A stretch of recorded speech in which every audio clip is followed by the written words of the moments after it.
Well, good afternoon. As all of you are aware, the City of Indianapolis and the Marion County Public Health Department have been collaborating in preparation for the arrival of the COVID-19 virus for some time. Since last Friday, we have remained in constant communication with the CDC and the Indiana State Department of Health, anticipating that guidance could change as to how we can best protect the residents of Marion County from this emerging and evolving public threat. Today, we have received new guidance, and we are prepared to act with immediate effect.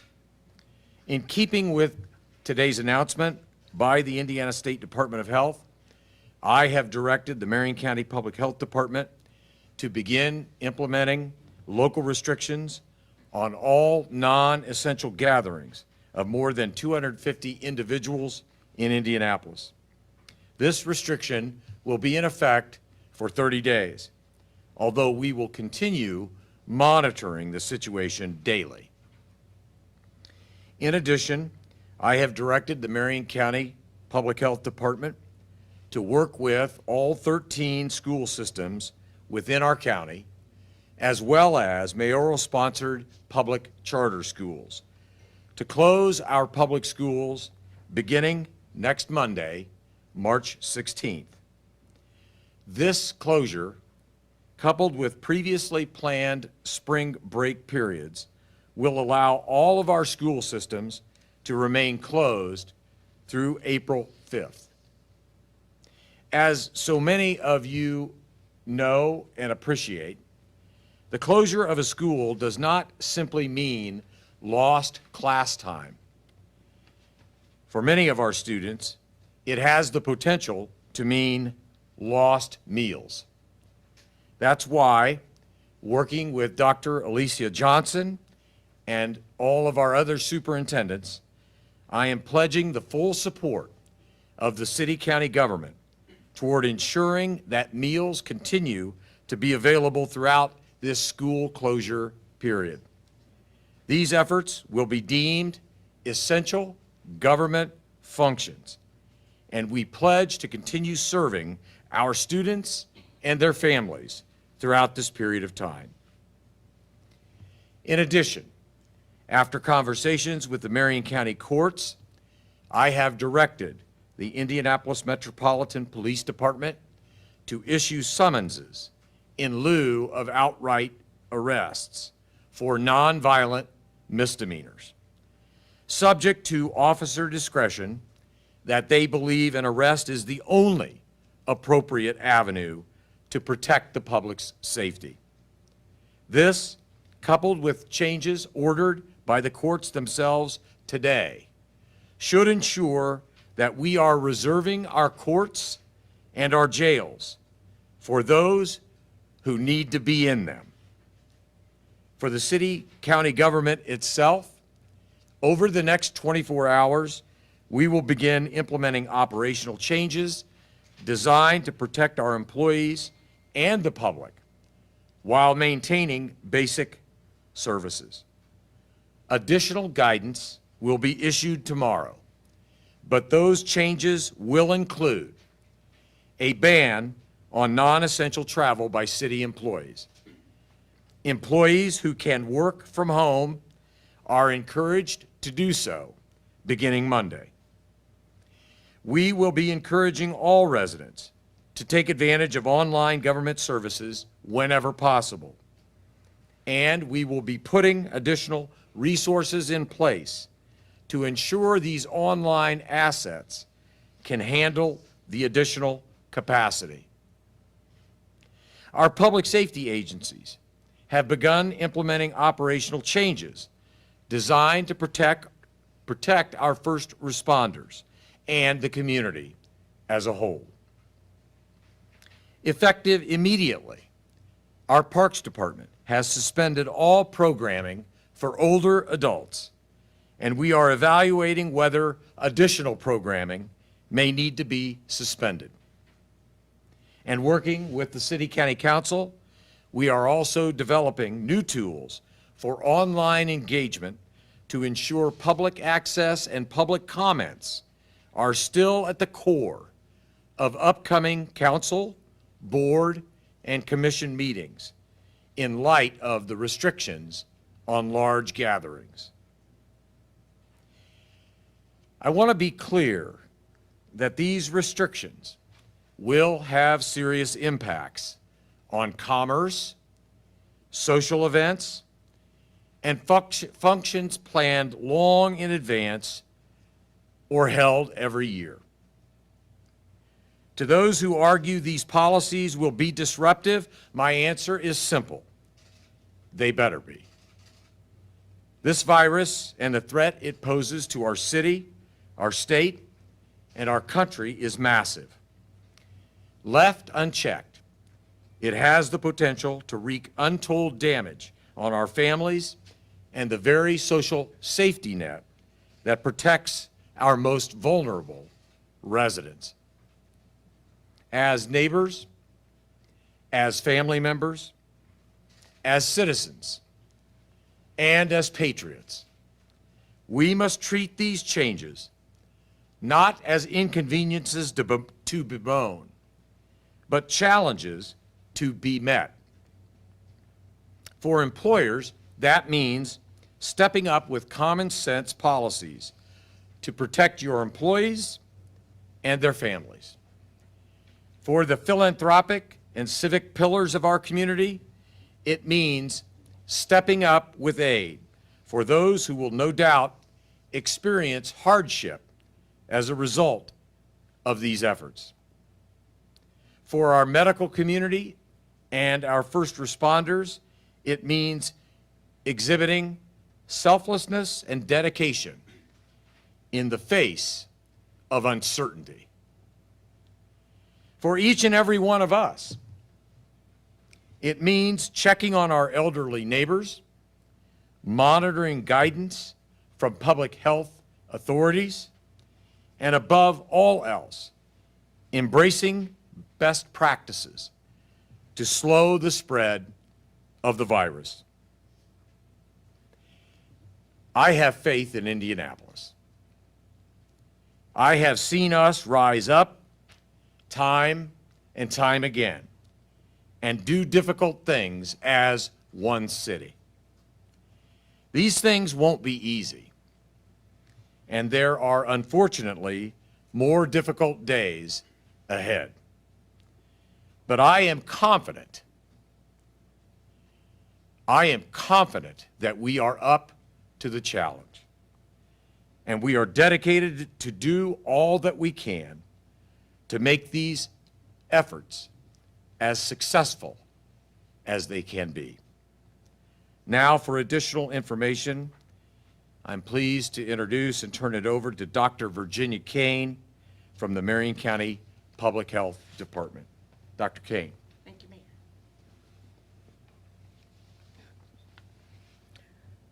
Over the past weeks, Marion County Health Department has been in frequent communication with the Office of the Mayor as we have monitored this developing COVID-19 situation in our state and across the country. Last night, we identified our second case for Marion County, Indiana. Today, we are announcing several preventative measures aimed at containing the spread of the virus and best protecting the people who call Indianapolis home. So, beginning tomorrow through Monday, for those schools who are not able to put things in place by tomorrow, I am directing all Marion County schools to close through at least April the 6th, when many of these schools will return from spring break. Now, let me just say we have not come to this decision lightly, and it has followed many discussions with the city, the county, and school superintendents. But we believe it is in the best interest of our children and our community as a whole. This is a time for students to stay home and not venture into public spaces. So we're asking child and adult care facilities should also institute social distancing and minimize large gatherings. Nursing facilities and hospitals, we have our Patient Safety Coalition, who have asked all the hospitals to restrict and screen visitors if they have not done so already. And we want to remind that any individuals over the age of 60 or anyone with underlying health issues such as cardiovascular disease, diabetes, or chronic respiratory disease should limit their public exposure. And if you are immunocompromised or your immune system is impacted, you should also be following those recommendations. And so whenever possible, arrangements should be made for food and any essential items to be delivered to these individuals. So keeping in line with this guidance, those who run senior centers or who regularly provide food for seniors should consider suspending congregate situations and arrange for home delivery of these items. We're also encouraging businesses to utilize telework policies if available. By taking everyday precautions, everyone can help reduce the spread of illnesses such as this COVID-19 coronavirus and the flu. I remind people, avoid close contact with anyone who are sick. And if you are sick, please stay at home. Wash your hands often with soap and water for at least 20 seconds. And if that's not available, then you can use a hand sanitizer that contains at least 60% alcohol or higher. And I want you to wash your hands if you're touching a lot of surfaces, especially in public places. Avoid touching your face, nose, or eyes. And I really need you to clean and sanitize your environments where you reside. And even if you have to be in a work environment, please sanitize your working areas. And I want to remind you that our mayor knows how to do the Indy bump. No shaking hands or hugging. So I'm delighted and honored to introduce our next speaker, our president of the City Council, Mr. Vop Osley. Thank you, Dr. Kane, and thank you, Mayor, for your leadership. My message today is very, very simple and straightforward. The Council is aware of emergency plans that Marion County Health Department has in place, as Dr. Kane has said, and we encourage anyone with specific questions to contact the Health Department's hotline. I don't know that the number has been given, but 317-221-5500. And for answers to frequently asked questions, please visit the website. Members of the Council are evaluating our own processes with regard to public attendance and our own public meetings, including Monday evening's full council meeting. Now, the Council stands ready to take action on any legislative proposals regarding COVID-19. And we are in the process of developing alternatives for residents who want to have input in council meetings, but prefer not to attend those meetings in person during the current public health emergency. As always, council meetings will be available on government TV and through the Channel 16 live stream, and we'll be providing live updates. Essential functions of the council staff will continue to be carried out. Non-essential staff, however, will be encouraged to work from home. Essential staff will continue to work in the office for the time being. As of this moment, a new option for providing public input to the council is now available on the council's website. It goes live at 8 a.m. tomorrow. To share your input about a proposal pending before the council or its committee, we just ask that you would send your comments to the following: councilpublicinput@indy.gov. Knowing how important it is that we hear from our constituents, and knowing how concerned they may be to be out in public, we still want to provide an avenue for them to be heard. And do understand that your comments will be delivered to our counselors and to our council for review. No less, no later than 2 hours prior to any public meeting.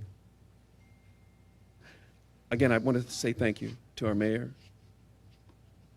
to our head of our public health department, to our school systems and superintendents, and all of you, because we're in this together. So let's get this done together. Thank you. Mr. Babcock. Paul Babcock, Director of the Mayor's Office of Public Health and Safety. I'll open it up for questions. Yeah, Mayor, you kind of already touched on this, but I'm sure you get it as much as we do in the media, but what would you say to people that are looking around, they see all of these closures, and they say this is an overreaction? We have a dozen cases, when you're talking about closures, basketball tournaments and things like that, closed downtown schools, what would you say to those folks? Well, right now, we are asking everyone to, be mindful of your elderly neighbors. If you're an at-risk population, stay home. We applaud and appreciate the decisions that the larger activities have made, because they've made those decisions for the best of their both fans as well as their participants. And that's why we're here today, to continue to make the best decisions that we believe for our school systems as well as the residents of Marion County. Can you talk about the coordination between the 11 school districts? Presently it says 13, but I believe there's only 11 in Marion County. Can you talk about the coordination, how that worked? Because we've never had anything like this kind of scale with this kind of coordination other than like snow days. Yeah, so Dr. Kane and myself are in regular contact with the school systems, and at the same time, Dr. Kane has a regular meeting with them. Having been a former employee of the health department and having done the H1N1 outbreak in 2009, this process is continuous and ongoing. It's actually something we've done many times over, because communicating with our school districts and being great partners with them allows us to be able to protect our most vulnerable children in times of need. A lot of schools have talked about doing e-learning days, schools that have already called that 2-week suspension after spring break. But, in Marion County especially, there's a lot of schools that don't have the capability to do e-learning at home, and kids whose parents have to be at work and can't be home for those 2 weeks or until April 5th, and they don't have the ability to do that work online at home. So what do we say about those students? Good Jeff or Superintendent Joe? And then the vice. Jeff Butts, Jeff-B-U-T-T-S, Superintendent of the Metropolitan School District of Wayne Township. And I would like to say that several of our superintendents had other commitments this evening. Some have board meetings, and so they were not able to join us this evening. E-learning is an interesting dynamic, obviously, since not all of us have participated in e-learning days prior as a philosophical matter. And in fact, because of the ways that these will be delivered, that the lessons will be delivered to our children, we are actually referring more to this as remote learning. It'll be learning that occurs where teachers and students are apart from each other. It may not all be electronic, given some of the circumstances of our children and our families. And so each school district has been working within their own capabilities and within their own community to develop the best possible ways to make sure that our children continue to receive materials and can continue their learning to the best of our ability. We do know that the governor came out with guidance just a bit ago that may change some of our discussions. We're currently working through what that guidance means with the reduction of the required days for our students to attend. And so those are matters that we're still processing. I would also mention that there will be additional correspondence from each one of the 11 Marion County traditional public school districts that will be going out to their individual communities that will be very specific to the situations within those own communities and within those school districts. To be clear, the closures begin, students expected to return to school tomorrow. For the 11 traditional public schools in the Marion County, we will not have students in session beginning tomorrow morning. So events will continue to occur in many schools tonight unless they've already been canceled. But beginning tomorrow morning, Marion County schools will be closed through April 5th and back on April 6th, which is Monday after many of our spring breaks. Can you talk to us about the plans to make sure kids have food during this extended break? Yes, thank you. So we've already begun working with not only the superintendents, but the resources we here possess in the city government to figure out how we can utilize our parks department to do some sort of pop-up meals to ensure that kids are able to get access to their food. We've reached out to Gleaners as well as our other food bank partners to see if there's ways we can utilize and leverage their logistical capabilities to be able to ensure that no meals are missed. And as the mayor said, we are going to leverage the entire city-county apparatus to ensure that that happens. And we are also talking to the superintendents about how we can continue to utilize some of the logistical infrastructure they have in place to achieve that goal as well.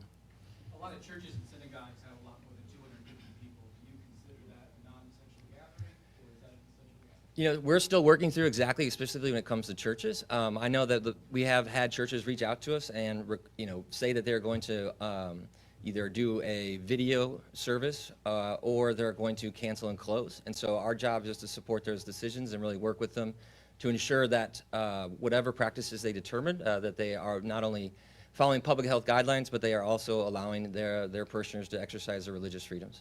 This is a question for Dr. Kane. I just want to clarify, there's still 2 confirmed cases, no more, at this point, correct? And do we know, with the first case, I know that you said it was travel related. Yes.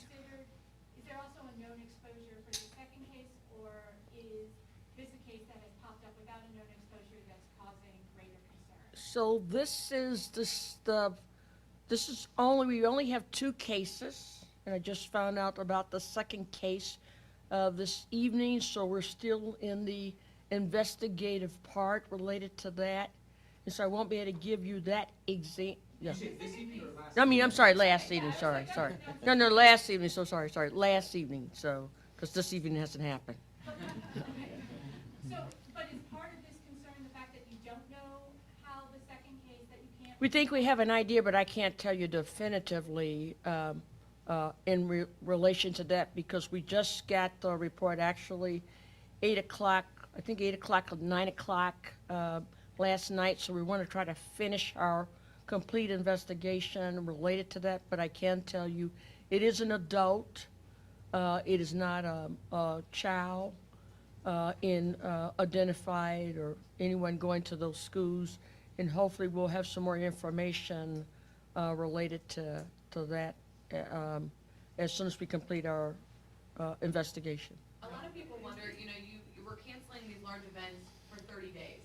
So a lot of people are wondering, okay, all this stuff shuts down right now, but what happens when things finally get back to normal and another case pops up? Is this just gonna be a cycle we continue? So here's our issue, and I'll just be honest and frank with you.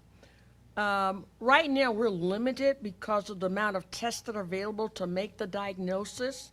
So we have limited number of cases, and so we have tried to direct those cases and testing for usually the sickest people and maybe their contacts who've been sick. So as a result, if I look at the older adults, the mortality is somewhere around about 10 or 15%. It is 0 mortality for children. And so until we've got maybe millions more tests that are done, it's hard for me to make a recommendation after, what's going to happen after April. This is a fluid situation. It is changing. But if it is true that next week we will have at least 4 million tests done in this country, that will provide us a lot of answers and give us better answers in terms of how long we think this process will sustain. So will this be like our regular influenza now, where it will end sometime in May but then come back fierce in September? Or will this be an ongoing seasonal thing all year long, like which occurred with H1N1? It went through the summer just as fierce as it was in April. But currently, we don't have that answer, and we're hoping we'll have a better answer by the end of the assessment by the CDC from all the tests that's going to occur. We hope next week if everybody received the number of tests that they are receiving. But we already know commercial labs are providing the tests now here in Marion County. And so hospital systems also have the ability to do some testing, but they're still limited. What all do you guys expect this virus will mean for our economy? So let me just say, well, that may be, Feel free though, I'm the mayor, either one of you guys. So obviously, as the mayor said in his speech, in his statement, that we do anticipate some disruption to just the overall fabric and economic environment here in the county. And our job is to continue to figure out ways to limit that impact. And I think some of the things that Dr. Kane's discussed regarding potential collaborations amongst the philanthropic community are opportunities and avenues for us to ensure that everyone is at least as best as possible taken care of in this difficult situation that, as Dr. Kane said, is fluid and ever-changing. Our school districts, if they were all one, would be one of the largest, probably top 10 in the country.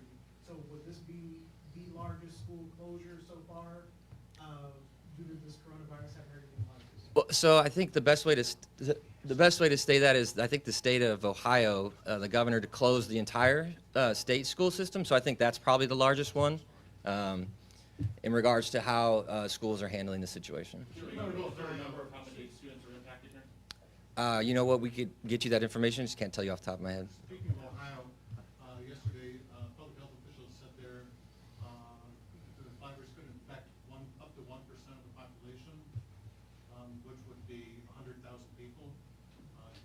Does that sound like a situation that would be true throughout the population, even in Indiana, Dr. Kane? So I didn't hear quite that statement. The public health commissioner in Ohio yesterday said the coronavirus could infect 1% of the population there, even without testing. She would just know that from an epidemiological standpoint. So I'm not sure that's a true statement, because let me just say, for the influenza, we know it impacts about 0.1 to 0.2%.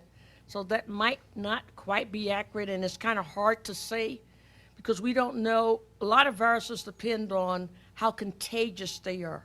What's their rate of transmission? For example, with the influenza, children are the greatest transmitters, and they're more contagious, primarily, I suspect, because they're not as good in terms of hand washing and their hygiene and covering their mouth from a respiratory cough.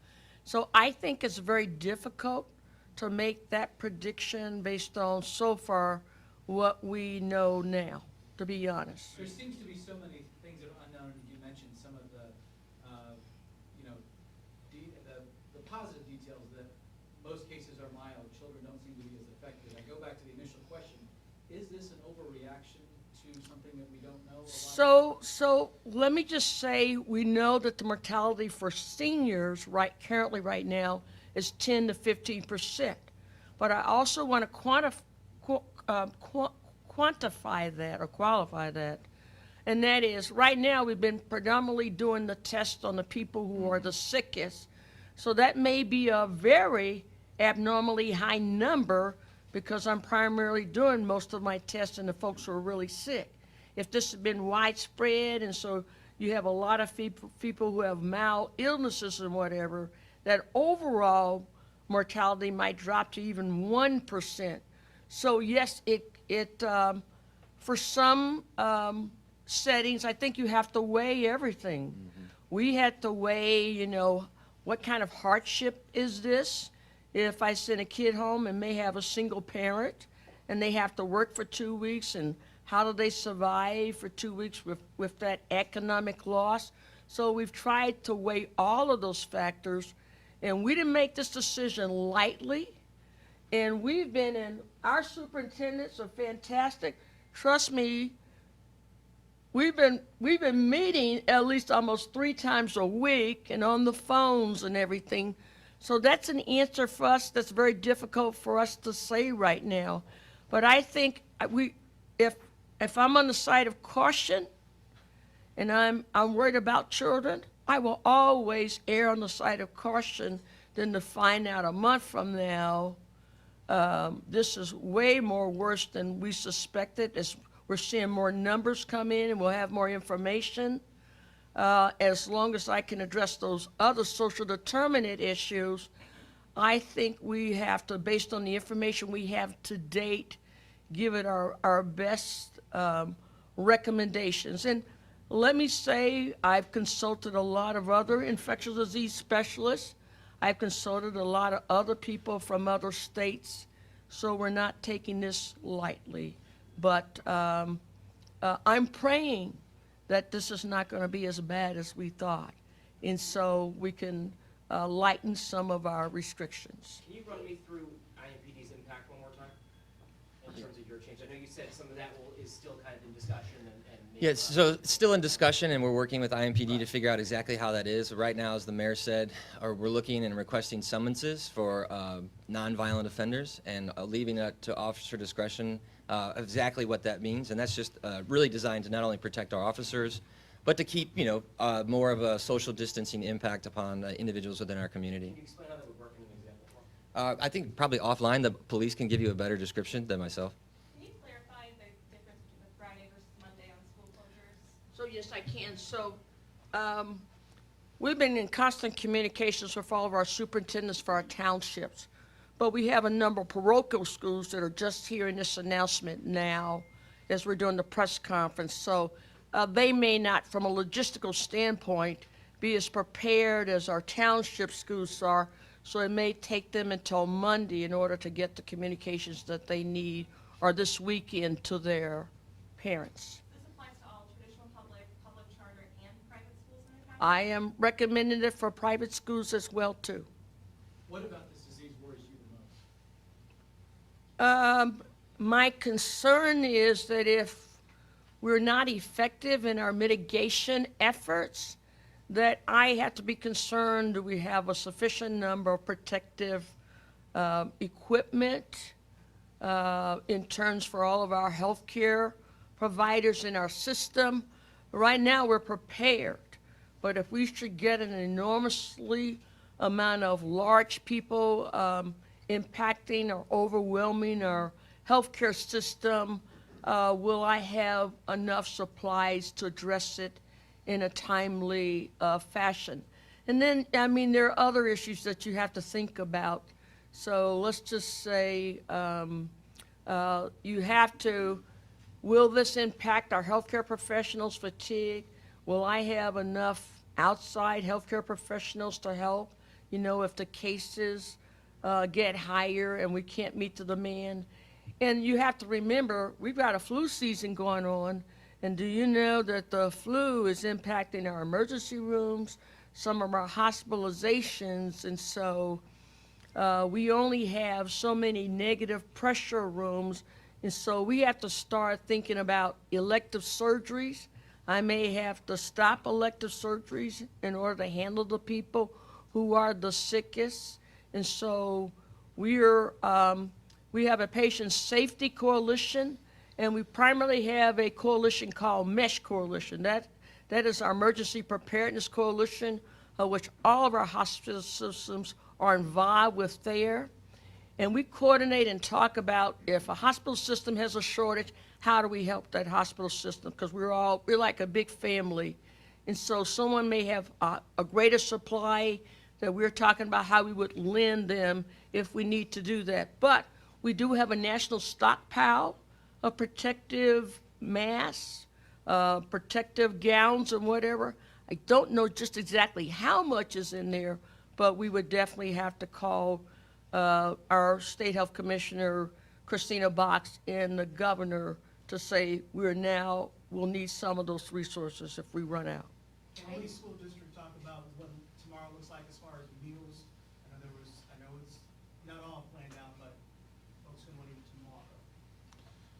Yeah, and before I get to that question, it's important that we recognize that this action is not being taken because of any confirmed cases in any of our schools or our districts.